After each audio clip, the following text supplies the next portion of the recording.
Un activiste des droits de l'homme est monté au créneau ce lundi 24 novembre 2025 pour dénoncer la cacophonie observée entre les autorités provinciales du Maniema à leur retour de Kinshasa. Vous allez le suivre dans cette édition du journal. Un homme a été intercepté avec 10 ballons de moustiquaires imprégnés d'insecticides ce samedi 22 novembre 2025 à la barrière de Luengo dans le village de Basongue 1, territoire de Kasongo. Dans cette édition du journal, vous allez suivre Kambondo Akilimal, il est bon dans cette édition du journal. RTC Mali, leader des informations au Maniema. Bienvenue et voici les détails de cette édition du journal. Serge Harouna sur la mise en onde. Je suis Emmanuel Ndiadi, voici les détails.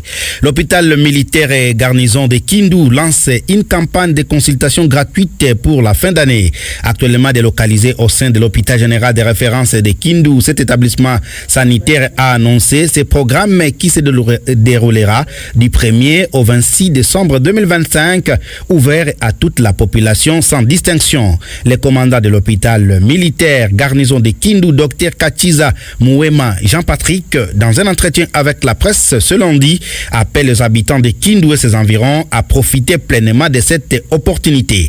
On l'écoute au micro de Denis Lamou. Nous organisons ces consultations 3 fois l'an, début, mi et à la fin de l'année. Bien qu'on a délocalisé l'hôpital, ici à l'hôpital général là où nous sommes, au 6e au bâtiment vers l'IM Kindu, bien que le temps sera raccourci, j'ai préféré organiser des consultations gratuites en cette fin de l'année. Ça sera pour 3 semaines pratiquement, 3 semaines et 4 jours. Elle concerne toute la population de la ville de Kindu et du Maniema d'une manière générale. Et c'est là pour toutes les maladies, tout celui qui a n'importe quelle maladie peut venir nous voir, je crois qu'il va trouver bénéfice en rapport avec sa santé. Il y a du sérieux dans ce que nous faisons. Ici, chez nous, on ne blague pas. Puisqu'à l'armée, il y a ce que nous appelons la discipline librement consentie. C'est pourquoi la population, elle trouve qu'il y a du sérieux dans ce que nous faisons. À l'heure X, le malade reçoit les soins. À l'heure Y, à 1h du matin, il n'y a pas de négligence. On ne peut pas chercher l'infirmier. Donc l'infirmier est au chevet du malade, disponible et accueillant. C'est ça notre grand secret. Demander à la population de continuer à nous faire confiance comme d'habitude et de venir déjà lundi très tôt le matin. Ils vont nous trouver. Tous les services seront opérationnels pour les accueillir. Premier titre pour continuer cette édition du journal. Un activiste des droits de l'homme est monté au créneau ce lundi 24 novembre 2025 pour dénoncer la cacophonie observée entre les autorités provinciales du Maniema à leur retour de Kinshasa où elles ont séjourné brièvement sur invitation du vice-premier ministre, ministre de l'Intérieur. Dans un entretien accordé à la presse locale, John Kakandou, de lui qu'il s'agit, remet en question les déclarations divergentes du gouverneur des provinces et du président de l'Assemblée provinciale autour de la stabilité des institutions dans la province avant d'appeler les députés provinciaux de ne pas se réjouir de la décision du chef de l'État de ne pas contrôler l'exécutif provincial. On l'écoute au micro de votre radio. Commence par fustiger un comportement de nos dirigeants parce qu'il faudrait que la population retienne une chose. Lorsqu'on est en train de prendre des décisions, il faut réfléchir plusieurs fois avant de prendre n'importe quelle décision. Il y a des décisions qui peuvent amener un désordre. À un certain moment, lorsqu'on réfléchit pour prendre une décision qui concerne la gestion de la chose publique, on doit être rationnel. Ça c'est un. De deux, j'avais suivi les interventions de toutes les autorités, seules du gouvernement. De l'autre côté, j'avais suivi aussi l'intervention du président de l'Assemblée. J'avais aussi décelé une contradiction entre ces deux individus. Il semble que chacun avait reçu l'information dans son coin. Parce que quand on dit, le gouverneur qui dit on interdit les pétitions et les motions, le président de l'Assemblée, lui qui dit on interdit juste les pétitions et les motions, mais cela ne voudrait pas dire qu'on ne va pas contrôler. Ça me fait rire et ça me laisse perplexe comme activiste des droits humains. J'aurais souhaité que ces autorités comprennent qu'avec ça, je n'appelle pas ça stabilité des institutions, mais c'est ce que j'appelle maintenant la déstabilisation des institutions. Quand personne ne contrôle plus personne, parce que c'est ça l'anarchie. Et qu'à un moment La société civile Force Vive de Mikelenge lance un contrôle citoyen sur la gestion des fonds de l'IFF et la distribution des moustiquaires. L'annonce a été faite ce lundi 24 novembre par Iyalou Ndarabou, président de cette structure citoyenne, lors d'une interview accordée à la presse locale. Ces contrôles qui concernent toutes les aires de santé de la commune a pour objectif d'assurer la transparence de l'utilisation des fonds ici de l'initiative de financement basée sur la performance appuyée par la Banque mondiale. On l'écoute au micro de Denis Lamou avec plus de détails. Juste devant la presse locale pour lancer officiellement notre contrôle citoyen à l'intention des aires de santé se trouvant dans la commune de Mikelenge. Nous avons adressé notre lettre d'information au bourgmestre. Dans 2 matins, nous allons commencer ce contrôle au niveau de tous les aires de santé de la commune de Mikelenge.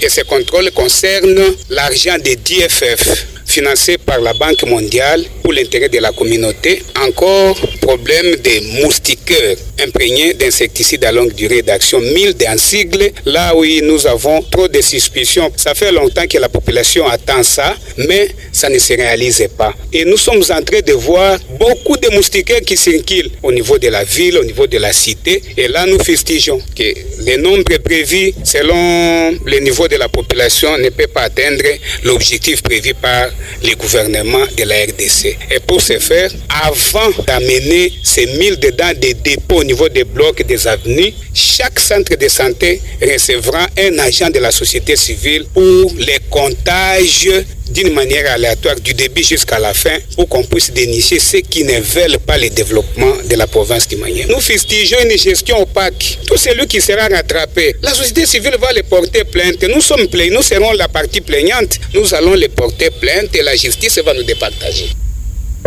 RTC Mali, la radio de proximité.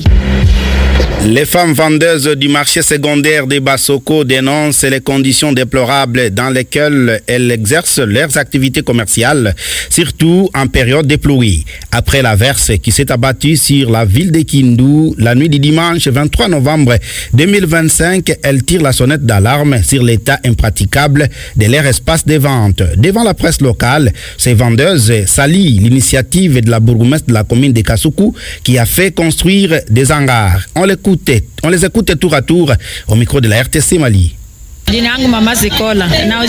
m'appelle Maman Sifa, je vends d'huile au marché. Nous vendons dans une mauvaise condition ici car il y a beaucoup de la boue. La boue entre même dans l'huile. Nous ne savons même pas comment vendre. Le marché de Bassoko se trouve dans l'eau. Il n'y a pas un canal pour faire passer de l'eau. Nous prions de nous aider pour creuser le canal. La bourgmestre lutte pour un développement. Voilà pourquoi nous souhaitons qu'elle reste là beaucoup d'années. Nous remercions Dieu pour ces grands gestes qu'elle est en train d'accomplir dans ces quartiers ici. Bassoko. Chaque fois nous étions mouillés quand il pleuvait ici, mais aujourd'hui elle vient de nous construire. Nous ne voulons pas qu'elle sorte, qu'elle reste là. Je m'appelle Ari Jessiaka Karine, la vendeuse de maïs. Nous supplions au gouverneur de la province de nous venir en aide pour nous construire ces marchés de Bassoko. Nous remercions Maman Fatouma pour nous avoir construit les hangars et s'il y a moyen qu'il puisse nous jeter même les caillasses au marché car il y a vraiment beaucoup de la boue. Et nous aimons Maman Fatouma et celle où celui qui veut qu'on suspende Maman Fatouma, c'est à lui de mourir et Maman Fatouma va rester là.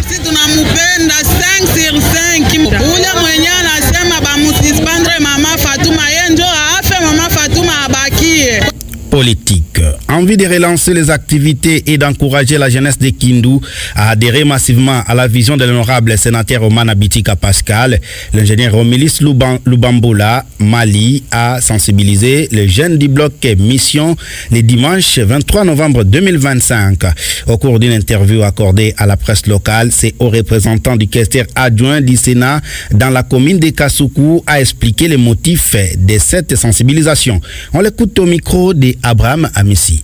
D'abord, vous savez que nous venons d'être récemment nommés à ces autres fonctions. Il a été de notre devoir d'aller rencontrer notre base originale afin de présenter la nouvelle. Et puis l'idée, c'était aussi compatir avec ceux qui étaient dans le besoin. Surtout, leur aussi démontrer ce que l'honorable Bitika a besoin d'accomplir dans la commune de Kasuku dont nous sommes la représentation. Nous visons seulement une seule chose, le bien-être de la population. Que les besoins de la population arrivent jusqu'à son propriétaire, du genre leader, qui peut peut faire quelque chose pour la base. Exactement, ce n'est pas un secret. Tout le monde a des besoins. Les besoins de l'homme sont illimités. Alors, les problèmes, c'est de les identifier d'abord. On identifie les soucis majeurs, comme par exemple, on avait découvert que la population de la commune de Kasuku ou de toute la ville de Kindu dans l'ensemble souffre de moyens pour acheminer les corps pour l'enterrement. Et ce souci-là a été élevé auprès du donateur, l'honorable Bitika Pascal, qui a aussi compris que la population était en train de souffrir et déjà il